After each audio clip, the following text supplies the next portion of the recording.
Breaking news sa naging weigh-in ni undisputed super middleweight champion Canelo Alvarez versus Jaime Munguia.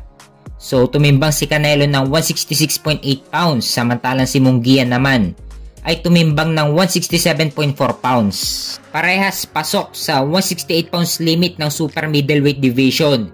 Kaya naman tuloy na ang laban nila bukas. Nakataya ang undisputed super middleweight title ni Canelo.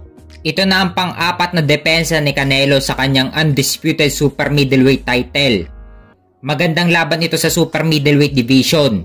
May kartada si Canelo na 60 wins with 39 knockout at may 2 talo. Samantala si Munguia naman ay may kartada na 43 wins with 34 knockout at walang talo. Kaya abangan natin ang laban nila bukas, May 4 sa US at May 5 naman sa Pilipinas. Sa kabilang banda naman, kasado na ang laban ni IBF welterweight champion Haron Boots Ennis kay Cody Crowley sa July 13 sa Wells Fargo Center sa Philadelphia, Pennsylvania. Ito ang unang depensa ni Haron Ennis sa kanyang IBF welterweight title. At ito rin ang unang laban niya under ng Matchroom Boxing promotion ni Eddie Hearn.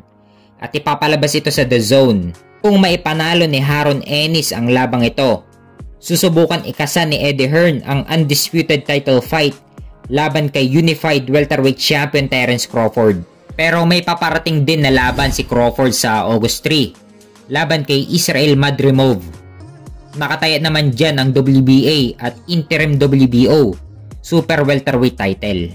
Pahayag ni Crawford na hindi na muna niya ibabakante ang 3 titulong hawak niya sa welterweight division.